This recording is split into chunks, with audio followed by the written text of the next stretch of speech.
Dallas being Dallas again. Let's get into it, man. Yeah. Calvin. Calvin Watkins, Dallas Morning News. As you know, there's going to be speculation about your coach and his status. Your thoughts about Mike and everything he's done this year? Yeah, he's been amazing. I don't know how there can be, but I understand the business. In that case, it should be about me as well, honestly. I mean, that guy, I've had the season that I've had because of him. This team has had the success that they've had because of him. And I understand it's about winning the Super Bowl, and that's the standard of the league and damn sure the standard of this place. So I get it, but add me to the list in that case. Hey, if you know me, my name is Keith. I do Black Quarterback Series, and today, Wildcard Weekend Reactions. If you don't know, I do all the black quarterbacks, and then at playoff time, I do the whole league. And so let's get into it. So, a couple things. Excuse the background. That's my heater in the background. It's freezing in St. Louis. And two, I'm a little bit under the weather.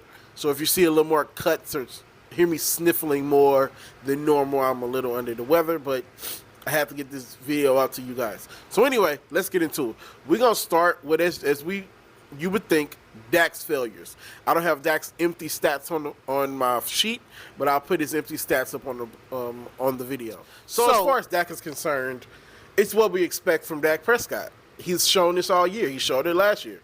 He plays well against bad teams, and then he looks like Joe Montana he plays well against bad teams and looks like Joe Montana, but then when he plays against high-quality top competition, he fades. But Green Bay is no stretch of the imagination a top-tier team, but I think they just came in there with nothing to lose. They just came in there with nothing to lose, and Jordan Love came in like he had a point to prove, looking like Aaron Rodgers. It's looking like Green Bay is going to have 30 straight years of excellent quarterback play. That is unheard of. You go from Brett Favre to Aaron Rodgers to Jordan Love. That is unheard of in the NFL.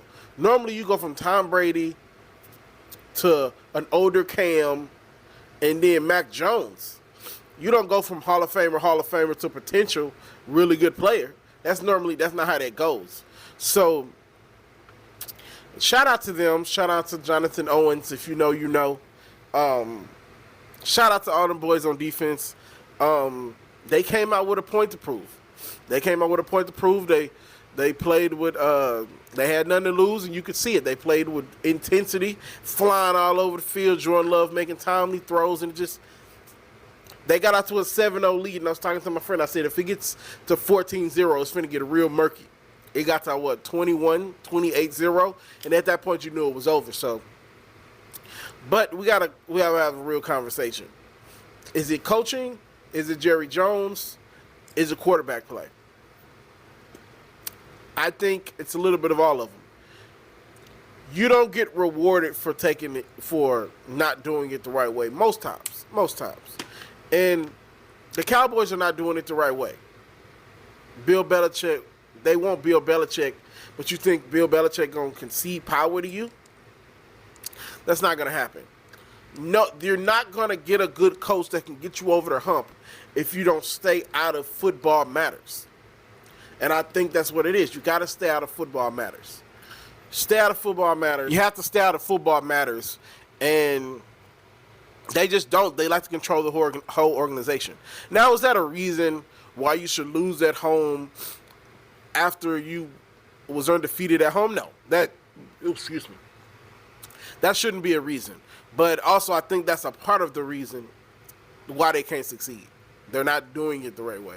I don't care how much talent or anything you have, you're not doing it the right way. Now, some people can be like, oh, it's rigged for money and sports betting and all that other, excuse my language, all that other bullshit. But at the end of the day, the players on the field got to get it done, and they didn't get it done. So at some point, we got to have a conversation about Dak Prescott. Is Dak Prescott the guy? I don't think he's the guy. Was he worth the money at the time? I still think he's worth the money at the time, because what was your alternative? There was no alternative at the time. People can have hindsight and be like, "Oh well, they should have did this," and they got Bryce Young now. Let's see what he got. If Bryce Young was that good, he'd have never been traded from the 49ers. Dak made some curious comments after the game, basically saying, "If y'all gonna fire my coach, fire me too." Maybe they will. Maybe they will, honestly. So, it needs to be seen what's going to become of Dallas. And it's going to be interesting to see. As usual, stay tuned. And if anything happens with Dallas, we'll definitely keep you on top of it. So the second topic of the day, young guys shining. I already talked about Jordan Love a little bit. C.J. Stroud also had an excellent day. I'm going to put his numbers up on the board as well. Really good day. Nobody saw this team coming. I said they was going to make the playoffs, but I thought they was going to win their division, host a playoff game, and absolutely destroy Cleveland in that playoff game. I thought Cleveland's defense was going to give them fits, and not the immaturity, but the lack of playoff experience was going to get to them. I thought that was going to be the case. I was very wrong. I'm actually happy I was very wrong. But for all intents and purposes, I think they're going to play Baltimore, and I'm not happy about that either way. I would love to see C.J. Stroud have to play Kansas City, just from a personal standpoint, because I'm a huge Baltimore fan. Everybody knows that. Go Lamar. But what CJ doing is on some my career, my player type stuff. You take a team that ain't nothing, and you take them to the second round of the playoffs, and you're in MVP conversations. Now, I don't think he was the MVP. They wouldn't have gave it to a rookie anyway. You'd damn near have to go undefeated to give it to a rookie. But what he's doing, him and D'Amico, Will Anderson, this might be the first. I don't know if it is, but this might be the first team ever to have the defense and offensive rookies of the year. Will Anderson and CJ, they're playing absolutely phenomenal. They're not playing like rookies. Shout out to CJ. Did not see this coming in college at all. I knew he was going to be good, but I didn't think he was going to be this good. And they were making jokes. He's all about erased everything that Deshaun did. As wonderful as Deshaun Watson was, Deshaun Watson, I don't think ever won. Well, he won one playoff game. But he's completely erased Deshaun Watson's legacy in Cleveland or in Houston. Like, it's not even close. And we'll get to it in the offseason, but I think Deshaun might be done as a starter. We'll talk about that in the offseason. But congrats to C.J. Stroud. Congratulations to D'Amico Ryans. You guys are awesome. And so we're going to get to Jared Goff. Jared Goff was 22 for 27, 277 yards, a touchdown, and a big pass in the fourth quarter to run the clock out and give them the win. I'm going to tell you guys, this is going to come from a complete hate, bitter side of me. I normally don't like to be like this, but it's about the Rams, and you guys know I'm from St. Louis. I don't like the Rams because of what they did to us. So I was happy to see it. Jared Goff was casted away from the Rams just like they casted away St. Louis. And to get your get back, it's not a Super Bowl. You're not going to the Super Bowl. It's just a wild card win. But to dispatch them after they dispatched of you and get the first playoff win in Detroit since I've been alive is nothing short of special. Nothing short of special. I love to see it. Jared Goff is very stoic, so he doesn't really get emotional or anything. He wasn't even worried about it. I'm sure when he got home, he was, emotional. But from what we saw, he was just matter-of-factly boom, boom, boom, and I love to see that. Congrats to them. Congrats to Dan Campbell. I think that's his name. Congrats to their coach. They came in with a vision. Shout out to their black GM. They came in with a vision of what they wanted Detroit to be, and they executed that flawlessly. I'm not sure who they play next, but they get another home playoff game because Dallas lost. So I think they play Green Bay. And getting to the AFC Championship game for the first time might be in your franchise history. I don't think they've even made a Super Bowl before. To get to an NFC Championship game after what Detroit has went through, I saw it on Twitter. If I can screenshot it, I'll find it. It's worth a lot of their fans was like it was worth sacrificing the Pistons to get this win.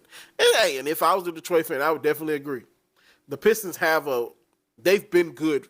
They were good for a long time. from like the 1990s up until maybe 2010s. You know what I mean? So they've been good. Detroit Lions have never been good, so I definitely understand it. Congrats to the Detroit Lions.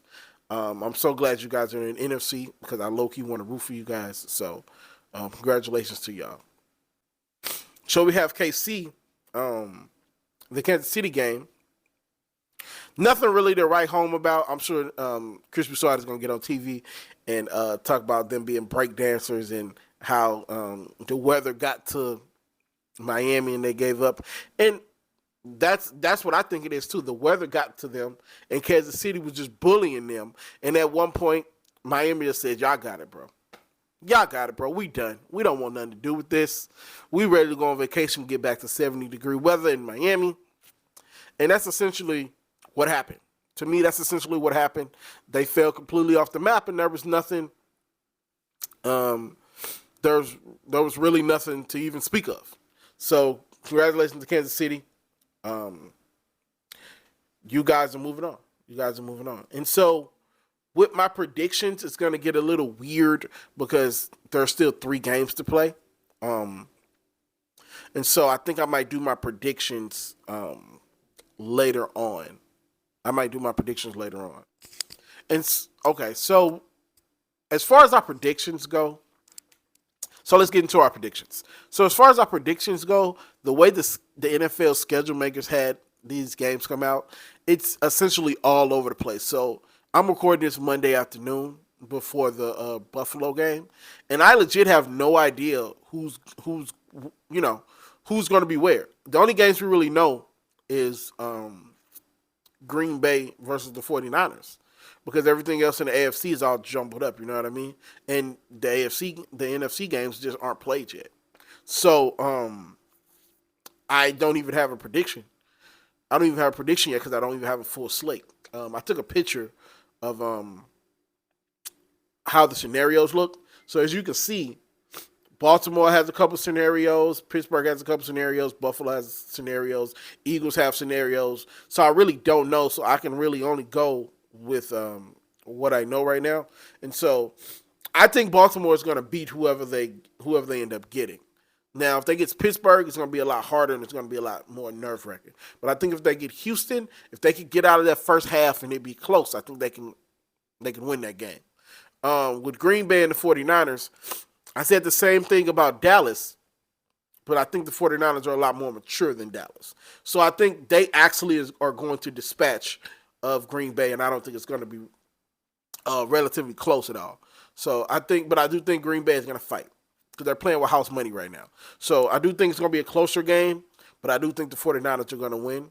And it's going to probably end up relying on Brock Purdy, who's going to throw some check down or something. He's going to look at the best things to sliced bread. And that's really all I have as of right now because we just don't know what the scenarios are yet. So until I get the scenarios, this is the end of this video, and I'll talk to you guys later. Peace.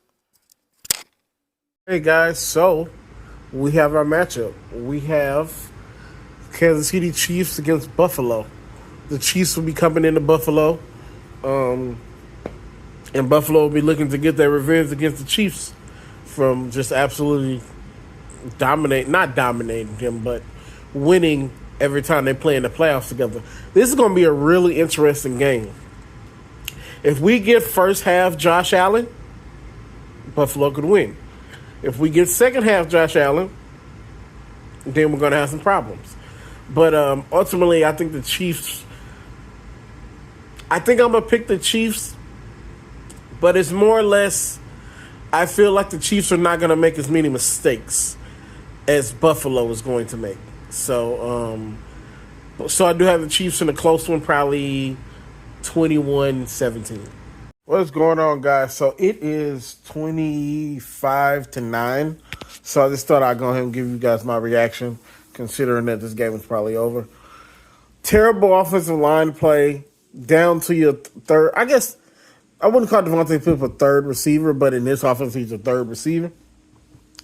And bad secondary play all night long, which leads to the Eagles losing to the Bucs.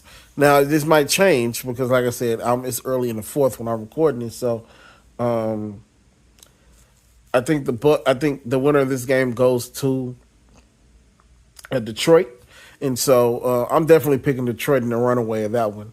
Detroit is going to do to the Eagles, or Detroit is going to do to the Bucks what we thought the Eagles should have been able to do to the Bucks.